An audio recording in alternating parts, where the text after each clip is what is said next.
Thank you, Mr. Rigell. Thank you, Mr. Chairman, and good afternoon, Secretary Gates, Secretary Hale, and Admiral Mullen. In your chain of command, many levels down is my son, and I just want you to know, on behalf of the 2nd District of Virginia, as this is, if it is in fact your last testimony before the House Armed Services Committee, that we're just really deeply grateful for your service. I know you sacrificed a lot, and your families have, to allow you to serve in the way that you have. I know you're doing everything you can to accomplish the mission and to protect our young people. I thank you for that. I come from a private sector background, and I've learned in life that communication is extraordinarily difficult, and it's absolutely essential for an organization to succeed. And I don't speak for the committee, but just for myself, it sure seems to me that communication between the DoD and HASC is lacking. It's poor. I regret that I have to rate it that way. It's acute in our own district, in the 2nd District of Virginia, with respect to the disestablishment of JEFCOM. Even today, I've yet to receive the detailed analysis, the supporting documents that would help me, representing the 2nd District, to properly understand and respond to the disestablishment of JEFCOM, and that's disappointing to me, and I trust that we'll move forward both on the HASC side and on the Pentagon side to improve sharply communication.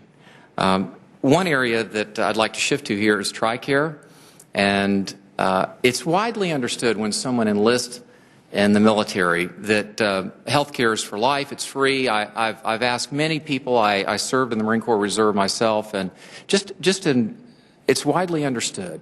And so as tempting as it is to look at that area as an area for cost savings, I truly believe, and I don't use these words lightly, that it is a breach of trust to change the deal because maybe we don't like the deal or the government doesn't like the deal. Mr. Chairman, Admiral Mullen, what initiative, if any, is being undertaken to ensure a more full disclosure to those who are considering a military career with respect to benefits that may be offered at their retirement?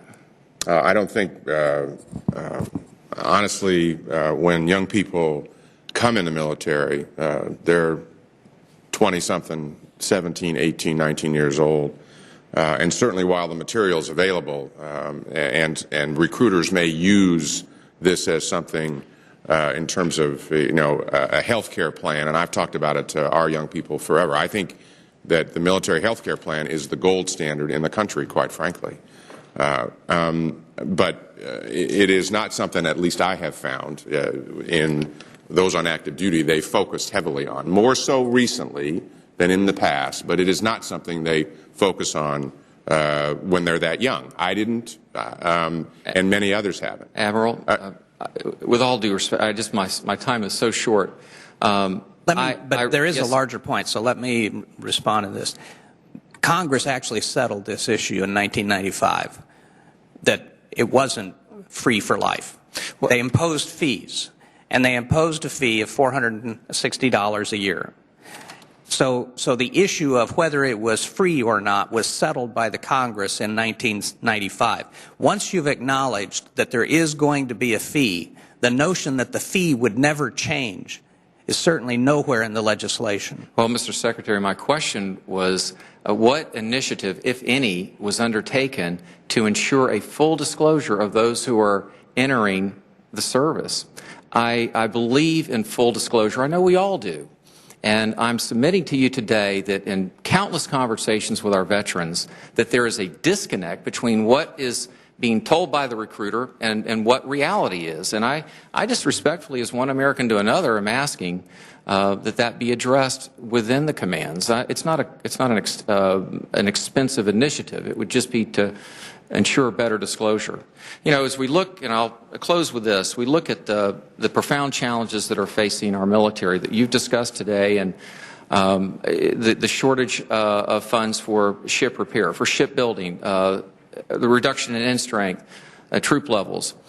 It is just stunning to me that, and I think a misplaced priority, that we are still talking about sending a carrier to Mayport, which is a risk that is minimal and could be mitigated with just far less funds than it takes to move that carrier to Mayport. And I'd ask you to reconsider that respectfully. Thank you.